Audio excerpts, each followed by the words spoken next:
ಆಚರಣೆಯ ಅಂಗವಾಗಿ ನಮ್ಮ ಶಾಲೆಯವರೆಗೂ ಆಗಮಿಸಿದಂಥ ಈ ಒಂದು ತಂಡಕ್ಕೆ ನನ್ನ ಪರವಾಗಿ ಹೃತ್ಪೂರ್ವಕವಾದಂಥ ಒಂದು ನಮನವನ್ನು ಸಲ್ಲಿಸುತ್ತಾ ಹಾಗೂ ಈ ವೇದಿಕೆ ಮೇಲೆ ಆಸನಾಗಿರ್ತಕ್ಕಂಥ ಈ ಎಲ್ಲರನ್ನೂ ಒಂದು ಸಲ ನೆನೆಸುತ್ತಾ ವೇದಿಕೆ ಮುಂಭಾಗದಲ್ಲಿ ನೀವು ಕೂತಿರಿ, ನಿಮಗೂ ಕೂಡ ಒಂದು ನನ್ನ ಆಶೀರ್ವಾದವನ್ನು ಹೇಳುತ್ತಾ ನಾನು ವಂದನೆ ಅರ್ಪಣೆಯನ್ನು ಮಾಡೋಕ್ಕೆ ನಿಂತಿದ್ದೀನಿ. ಸರ್, ಮೊಟ್ಟ ಮೊದಲಾಗಿ ಅವನ್ನ ನಾನು ಹೊಡೆದಿದ್ದು ಯಾಕೆ ಅಂದರೆ, ಅಲ್ಲ ಈ ವ್ಯಕ್ತಿ ಎಷ್ಟು ದೊಡ್ಡದು ಅಂತ ಗಾತ್ರ ಮಾಡಿ ಹೇಳೋಕ್ಕಾಗಲ್ಲ. ಅಂತಹ ಒಂದು ವ್ಯಕ್ತಿಯ ನಾವು ಸತ್ಯದ ಪರಿನಿರ್ವಹಣೆ ಹೊಂದಿರತಕ್ಕಂಥ ದಿನವನ್ನ ಮೌನಾಚರಣೆಗಾಗಿ ಒಂದು ನಿಮಿಷ ಕೊಡೋಕ್ಕಾಗಲ್ಲಲ್ರಿ ನಿಮಗೆ, ಒಂದು ನಿಮಿಷ ಕೊಡೋಕ್ಕಾಗಲ್ಲ ನಿಮಗೆ. ಅದು ಈ ಸಮಾರಂಭವನ್ನ ಒಂದು ಹಿರಿಯ ವ್ಯಕ್ತಿ, ಅದು ನಮ್ಮ ಶಾಲೆಯ ಮುಖ್ಯ ಗುರುಗಳ ಒಂದು ಅಧ್ಯಕ್ಷತೆಯ ಸ್ಥಾನದಲ್ಲಿ ನಡೆಸ್ತಾ ಇದ್ದೀವಿ ಅಂದಾಗ ಶಿಕ್ಷಣ ಶಿಸ್ತಿನ ತಳಹದಿ ಅಂತ ಹೇಳ್ತೀವಿ ನಾವು ಶಿಕ್ಷಕರು. ಬಂದಿರತಕ್ಕಂಥ ಅತಿಥಿ ಎದುರ ನಮ್ಮ ಶಾಲೆಯ ಒಂದು ಶಿಸ್ತನ್ನು ತೋರಿಸ್ಕೊಡ್ತೀರಾ ನೀವು? ಈ ಥರ ಮಾಡೋದು ನೀವು ಸರಿನಾ? ನಿಮಗೊಂದು ಪೇಜ್ ಶುದ್ಧ ಬರಬೇಕಾಗಲ್ರಿ. 3 ಲೈನ್ ಕರೆಕ್ಟ್ ಬರೆದಿರ್ತೀರ, 4 ಲೈನಿಗೆ ನಿಮ್ಮ ಪೇಸೆನ್ಸ್ ಔಟ್ ಆಗಿರ್ತದೆ. 1ನೇ ಲೈನಿಗೆ ಇರ್ತಕ್ಕಂಥ ಅಕ್ಷರ 3ನೇ ಲೈನಿಗೆ ಇರಲ್ಲ ನಿಮ್ಮದು. ಆ ಥರ ಪೇಸೆನ್ಸ್ ಇದೆ ನಿಮ್ಮ ಹತ್ರ.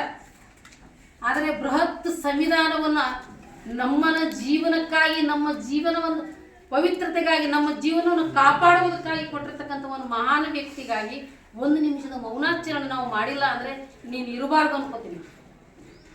ಅದನ್ನು ಗೌರವ ಬೇಕಲ್ಲ. ಅವರೊಬ್ಬರಿಗೆ ಅಂತಲ್ರಿ, ನಮ್ಮ ರಾಷ್ಟ್ರದ ಯಾವುದೇ ನಾಯಕಗೂ, ಯಾವುದೇ ಒಂದು ನಮ್ಮ ಸ್ವಾತಂತ್ರ್ಯಕ್ಕಾಗಿ ಮಡಿದಿರ್ತಕ್ಕಂಥವರಿಗೆ, ನಮ್ಮ ದೇಶದ ಹಿರಿಯರಿಗೆ, ಇವತ್ತಿಗೆ ಈ ಸ್ಥಾನದಕ್ಕಂಥ ಹಿರಿಯ ವ್ಯಕ್ತಿಗೂ ನಾವು ನಮ್ಮ ಭಾರತೀಯರಾಗಿರ್ತಕ್ಕಂಥ ನಾವು ಸಂಸ್ಕೃತಿ ಹೊಂದಿರ್ತಕ್ಕಂಥವ್ರು ನಾವು ಒಂದು ನಿಮಿಷದಲ್ಲಿ ಅಥವಾ ನಾವೊಂದು ಗೌರವವನ್ನು ಕೊಡೋದನ್ನು ನಾವು ಕಲ್ಕೋಬೇಕಾಗ್ತದೆ.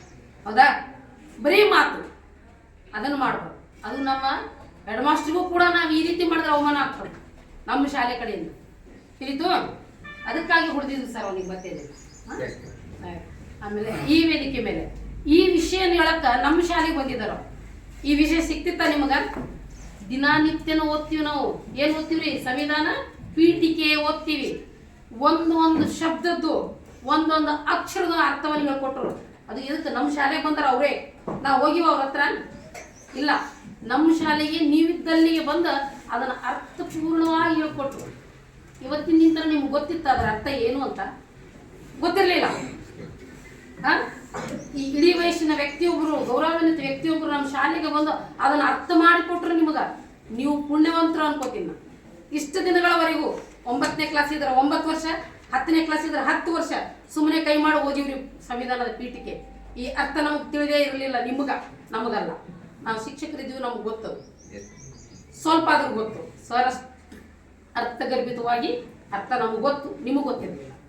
ಅದನ್ನು ಹೇಳಕ್ಕೆ ಇಲ್ಲಿವರೆಗೂ ಬಂದಿರೋದಕ್ಕಾಗಿ ಈ ತಂಡದವರಿಗೆ ನನ್ನ ವತಿಯಿಂದ, ನನ್ನ ಶಾಲೆಯ ವತಿಯಿಂದ ಹೃತ್ಪೂರ್ವಕ ಧನ್ಯವಾದಗಳನ್ನು ಅರ್ಪಿಸ್ತಾ ಇದ್ದೀನಿ.